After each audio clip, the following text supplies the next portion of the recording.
नमस्कार welcome to my YouTube channel जन्ममामू पृष्ठार गपटे आज गप सुसेन समस्या समाधान। निशा गरजु थाए तुहाकु तुहा शीतल पवन सांगकु मृदु मृदु वर्षा बणबुदा भितर भासी आसुए साई साई शब्द श्वान स्वापदंग रड़ी सांगकु शुभुए अशरीरी मानकर अट्टहास्य घन घन बिजुली आलोक दिशि जाउए भयानक मुहटी मान किंतु राजा विक्रमार्क तिले मात्र विचलित न होई पुनर्बार से प्राचीन वृक्षटी पाखक लेउटी गले एवं वृक्षारोहण पूर्वक शवटी को उतारी आनिले। से ताकू कांधरे पकाई सुनसान श्मशान अतिक्रम करने को आरंभ करिया मात्रे सबस्थित बेताल कही उठिला राजन मने हेउछि कोनोसी एक लक्ष्य पूरण पई तमे एपरि प्राणमूर्छा लागि पड़िछ। तुमर एपरी कठोर परिश्रम देखि मोर तुमको राजा सुसेन को कहानी शुणाइबाकू इच्छा हेउछि किंतु मु भाबुछि तुमे जदि तांको परी असाधारण पद्धति अवलंबन करिपारंत हुए तो तुमर लक्ष्य पूरण होई परिबो। तुमे तांको कथा मन देई शुण पथ श्रम लाघव हेबो। एति कि कही बेताल गपिबार लागिला। सुसेन पुष्पक देशर राजा थिले। से तांको प्रजा मानकर समस्यार समाधान पाई अद्भुत पद्धति ग्रहण करुथिले। से सब समस्यार एही प्रकार समाधान करुथिले। से तांकर समस्या गुड़िक साधारण लोक मानकु जणाउथिले। जेउ लोक तांकु उत्तम उपाय बताउथिले तांकु मूल्यवान उपहार प्रदान करुथिले। थरे राजमाता रुक्मिणी अकस्मात बेमार पड़िले। सासु बेमार पड़िले बहु तांकर सेवा करिबा एक कर्तव्य भावे विचार कराए। राजवंशीय माने मध्य एही कर्तव्य पालन करती किंतु रानी नंदिनी सासु को सेवा करने को चाहू नथिले। तेणु से निजे बेमार पड़िबार अभिनय करी शଯ୍ୟାରେ शोई रहिले। राजा वैद्य पुंडरीक दुई जनकर चिकित्सा आरंभ कले। से जानि पारुथिले जे रानी नंदिनी प्रकृत रे असुस्थ नुहंती। से केवल नाटक करुछंती। पुंडरीक तांको केवल किछि शक्तिवर्धक औषध दे चली जाती किंतु राजमाता को औषध देवा पर से सेठारे बहु समय धरी बसी रही औषधर प्रभाव संपर्क में अनुध्यान करती। वैद्य औषधर प्रभाव में रुक्मिणी बहुत चंचल सुस्थ हो गले। वैद्य पुंडरीक राजमाता को कौन शैलनिवास को नहीं जावाकू राजा को परामर्श देले। राजा सुसेन तांको माता को हिमनगरी पठाईदेले। काले राणी को शाशुंकर सेवाई हिमनगरी पठाईदेवे यही भय राणी नंदिनी असुस्थतार छलना कर चलिले। बहुदिन धरी राणीर असुस्थता लगी रहिबारु राजा राजवैद्य को यार कारण पचारिले। मणिमा मोर संदेह होउछि राणी मानसिक रोग पीड़ित अछंती। आपण एपरि किछि काम करंतु जहा फल तांको मन संतुष्ट हो एवं से चंचल सुस्थ हो जिवे। राजा राणी को वैद्य परामर्श शुणाइबा परे कहिले एबे कुह कौन कले तुम मन संतुष्ट हेबो। यह शुणी नंदिनी वैद्य पुंडरीक उपर रागिगले। से कड़ा स्वर रे कहले पुंडरीक मोर उपयुक्त चिकित्सा करि नाहंती ता उपर मते मानसिक रोगी कहउचंदी। तांको स्थान रे अन्य जन को राजवैद्य भाव में नियुक्त करा जाऊ तेबे मो मन संतुष्ट हेबो। सुसेनकर पुंडरीक उपर पूर्ण विश्वास थिला। से एबे समस्या रे पड़ी गले जे राणी को किपरि बुझाइबे जे पुंडरीक जने उत्तम वैद्य और तांको स्थान रे अन्य काहाकू राजवैद्य रूपे नियुक्त करबा उचित हेबो नाही।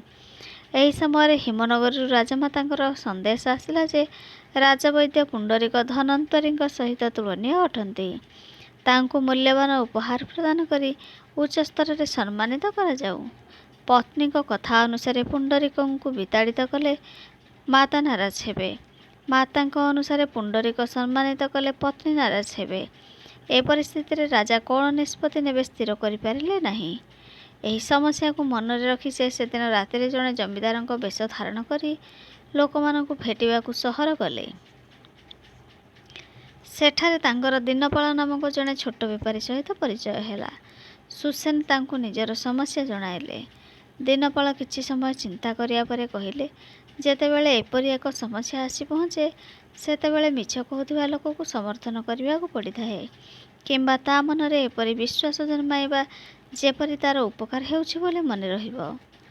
ता परदिन राजा सुसेन नंदिनी को कहिले आम राजवैद्य पछरे गुप्तचर नियुक्त करिथिली। ମୁଁ ଜାଣିପାରିଲି ଯେ ତୁମ ପ୍ରତି ତାଙ୍କର ଗଭୀର ସ୍ନେହ ରହିଛି। ବୈଦ୍ୟ କହୁଛନ୍ତି ଯେ ତୁମ ରୋଗ ବାହାରକୁ ଜଣାପଡ଼ୁନାହିଁ। ତୁମେ ତୁମ ଶାଶୁଙ୍କର ସେବା କରିବା ସେ ଚାହୁଁନାହାନ୍ତି, କିନ୍ତୁ ସେ ଏହା ମୁହଁ ଖୋଲି କହିପାରିବେ ନାହିଁ। ତେଣୁ ସେ ବାହାନା କରି ରାଜମାତାଙ୍କୁ ସୁଦୂର ପ୍ରାନ୍ତକୁ ପଠାଇ ଦେଇଛନ୍ତି। ସେ ଯାହା କରିଛନ୍ତି ତୁମର ହିତ ପାଇଁ କରିଛନ୍ତି। ନନ୍ଦିନୀ ଏବେ ବିଶ୍ୱାସ କଲେ ଯେ ବୈଦ୍ୟ ପୁଣ୍ଡରୀକ ଜଣେ ଉତ୍ତମ ଲୋକ। ସେ ନିଜର ଭୁଲ ବୁଝାମଣା ପାଇଁ ପଶ୍ଚାତାପ କଲେ। ବୈଦ୍ୟଙ୍କୁ ମୂଲ୍ୟବାନ ଉପହାର ଦେବା ପାଇଁ ସେ ତାଙ୍କ ପତିଙ୍କୁ ଅନୁରୋଧ କଲେ। ଏପରି ସମସ୍ୟାର ସମାଧାନ କରିପାରି ରାଜା ଖୁବ୍ ଖୁସି ହେଲେ। ସେ ପୁଣି ଥରେ ଜମିଦାର ବେଶ ଧାରଣ କରି ଦିନପାଳଙ୍କୁ ଭେଟିବାକୁ ଗଲେ ଓ କହିଲେ, ତୁମ ପରାମର୍ଶ ଉଚିତ ଫଳ ଦେଲା। ତୁମ ପରି ସୁଯୋଗ୍ୟ ବ୍ୟକ୍ତି ରାଜାଙ୍କର ପରାମର୍ଶଦାତା ଭାବେ ନିଯୁକ୍ତି ପାଇଲେ ରାଜ୍ୟର ଅଶେଷ ହିତ ସାଧିତ ହୋଇପାରିବ। ରାଜାଙ୍କ ଦରବାରର କେତେଜଣଙ୍କ ସହିତ ମୋର ପରିଚୟ ଅଛି। ସେମାନଙ୍କ ଜରିଆରେ ରାଜାଙ୍କୁ ତୁମ କଥା ଜଣାଇବି କି? ଦିନପାଳ ନାସ୍ତି ସୂଚକ ଭାବେ ମଥା ହଲାଇ କହିଲେ, ରାଜଧାନୀରେ ରହିବାକୁ ମୁଁ ପସନ୍ଦ କରେ ନାହିଁ। ସେଠାରେ ରହିଲେ ମୋର ସ୍ୱାସ୍ଥ୍ୟ ଖରାପ ହୋଇଯାଏ। ମୋ ବୈଦ୍ୟ ମୋତେ ଲକ୍ଷ୍ମୀପୁର ଯିବା ପାଇଁ ପରାମର୍ଶ ଦେଇଛନ୍ତି। ସେଠାରେ କିଣିବା ପାଇଁ ଗୋଟିଏ ଘର ଖାଲି ଅଛି। ସେହି ଘର ଗ୍ରାମର ମୁଖିଆଙ୍କ ଅଧୀନରେ ଅଛି। ସେ ସେହି ଘର ବିକିବା ପାଇଁ କିମ୍ବା ଭଡ଼ା ଦେବା ପାଇଁ ରାଜି ନୁହନ୍ତି। ଯଦି ତୁମର ପ୍ରଭାବ ଅଛି ତେବେ ମୋତେ ଲକ୍ଷ୍ମୀପୁରର ଘର କିଣିବାରେ ସାହାଯ୍ୟ କର। ଏହା ଶୁଣି ରାଜା ସନ୍ତୋଷ ପ୍ରକାଶ କରି କହିଲେ, ମୁଁ ତୁମର ଇଚ୍ଛା ପୂରଣ କରିବି। କାଲି ଆମେ ଲକ୍ଷ୍ମୀପୁର ଯିବା। ତୁମକୁ ଘର ମିଳିଯିବ। ଲକ୍ଷ୍ମୀପୁର ମୁଖିଆ ଜଣେ ସ୍ୱାର୍ଥପର ଓ ଦୁର୍ନୀତିଖୋର ବ୍ୟକ୍ତି ଥିଲେ। ତାଙ୍କ ଘରର ଦୁଇ ପାଖରେ କିଛି ଖାଲି ସ୍ଥାନ ଥିଲା, ଯାହା ଗ୍ରାମର ସର୍ବସାଧାରଣ ସମ୍ପତ୍ତି ଥିଲା। କିନ୍ତୁ ସେଠାରେ ମୁଖିଆଙ୍କ ପରିବାର ଲୋକେ ଅଳିଆ ଆବର୍ଜନା ପକାଉଥିଲେ। ତା ପରଦିନ ଛଦ୍ମବେଶୀ ରାଜା ସୁସେନ ଦିନପାଳକୁ ସାଙ୍ଗରେ ଧରି ଲକ୍ଷ୍ମୀପୁରଠାରେ ପହଞ୍ଚିଲେ। ଗ୍ରାମର ମୁଖିଆଙ୍କୁ ଭେଟିଲେ। ସୁସେନ ଦିନପାଳଙ୍କୁ ପରିଚୟ କରାଇଦେଇ କହିଲେ, ସେ ରାଜାଙ୍କର ପରିଚିତ ଲୋକ ଅଟନ୍ତି। ତାଙ୍କୁ ତୁମର ଖାଲି ଥିବା ଘର ବିକ୍ରି କରିବାକୁ ପଡ଼ିବ। ଏହା ରାଜାଙ୍କର ଆଦେଶ। ଏହା କହି ସେ ରାଜସଂକେତ ଯୁକ୍ତ ପତ୍ର ଦେଖାଇଲେ। ମୁଖିଆର ଆଉ କୌଣସି ଚାରା ନଥିଲା। ସେ ବାଧ୍ୟ ହୋଇ ଘର ବିକ୍ରି କଲା। ଏହି କାମ ସରିବା ପରେ ସୁସେନ ରାଜଧାନୀ ଫେରିଗଲେ। ଦିନପାଳ ନିଜ ପରିବାରକୁ ଧରି ଲକ୍ଷ୍ମୀପୁରର ନୂଆ ଘରକୁ ଆସିଲେ। ଦିନେ ଦିନପାଳ ମୁଖିଆଙ୍କୁ ଘରର ଦୁଇ ପାଖରେ ଜମା ହୋଇଥିବା ଅଳିଆ ଆବର୍ଜନା ଦେଖାଇ କହିଲେ, ନିଜ ଘର ଲୋକଙ୍କୁ କହି ଦିଅନ୍ତୁ, ଏବେଠାରୁ ସେମାନେ ଏଠାରେ ଅଳିଆ ଆବର୍ଜନା ପକାଇବେ ନାହିଁ। ଆମେ ଆଗରୁ ଏଠାରେ ପକାଇ ଆସୁଛୁ। ଏଇଟା ଗୋଟେ ଫୁଲ ବଗିଚା ନୁହେଁ। ମୁଖିଆ ତାଚ୍ଛଲ୍ୟ କରି କହିଲେ। କିନ୍ତୁ ଦିନପାଳ ସେହି ସ୍ଥାନକୁ ସଫା କରାଇଲେ, ଫୁଲ ଗଛ ଲଗାଇଲେ। କିନ୍ତୁ ମୁଖିଆ ଏହି କାମକୁ ପସନ୍ଦ କଲେ ନାହିଁ। ସେ ସମସ୍ତଙ୍କ ନଜର ନ ପଡ଼ିବା ସମୟରେ ଗାଈ ଗୋରୁଙ୍କୁ ସେଠାରେ ଛାଡ଼ି ଗଛ ନଷ୍ଟ କରିଦେବାକୁ ଚାହିଁଲେ। କିନ୍ତୁ ତାଙ୍କର ଏହି ହୀନ ଉଦ୍ଦେଶ୍ୟକୁ ପଣ୍ଡ କରିବା ପାଇଁ ଦିନପାଳ ସେହି ସ୍ଥାନର ଚାରିପଟେ ବାଡ଼ ଘେରାଇଲେ ଓ ଜଣେ ଲୋକକୁ ଜଗୁଆଳି ରଖାଇଲେ। ସେହି ଜଗୁଆଳିକୁ ନିର୍ଦ୍ଦେଶ ଦେଲେ ଯେ ଗ୍ରାମର କେହି ଲୋକ ଫୁଲ ମାଗିଲେ ମନା କରିବ ନାହିଁ, ମାଗଣାରେ ଦେବ। ଏହା ଫଳରେ ଦିନପାଳ ପ୍ରତି ଗ୍ରାମବାସୀଙ୍କର ଆଦର ଭାବ ବଢ଼ିଲା। ଲକ୍ଷ୍ମୀପୁର ଗ୍ରାମ ମୁଖ୍ୟଙ୍କର କୁକର୍ମ ବିଷୟରେ ରାଜା ସୁସେନ ଗୁପ୍ତଚର ମାଧ୍ୟମରେ ଖବର ସଂଗ୍ରହ କରୁଥିଲେ।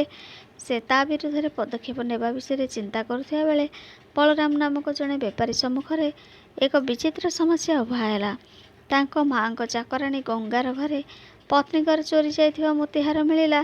ସେହିପରି ପତ୍ନୀଙ୍କ ଚାକରାଣୀ ଯମୁନା ଘରେ ମାଆଙ୍କର ଚୋରି ଯାଇଥିବା ପ୍ରବାଳ ହାର ମିଳିଲା। ବଳରାମଙ୍କର ମା ଓ ପତ୍ନୀ ଉଭୟ ଦାବି କରୁଥିଲେ ଯେ ସେମାନଙ୍କ ଚାକର ଚାକରାଣୀମାନେ ନିରୀହ ସଚ୍ଚୋଟ। ଉଭୟ ପକ୍ଷକୁ ଦଣ୍ଡିତ କରିବାକୁ ଦାବି କରୁଥିଲେ। ବେପାରୀ ବଳରାମ ନିଜେ ଏହି ସମସ୍ୟାର ସମାଧାନ କରି ନ ପାରିବାରୁ ରାଜାଙ୍କ ପାଖରେ ଗୁହାରି କଲେ। ସୁସେନ ତାଙ୍କୁ ସ୍ମିତ ହସି କହିଲେ, ଏହା କୌଣସି ସାଧାରଣ ଗୃହସ୍ଥର ସମସ୍ୟା ନୁହେଁ।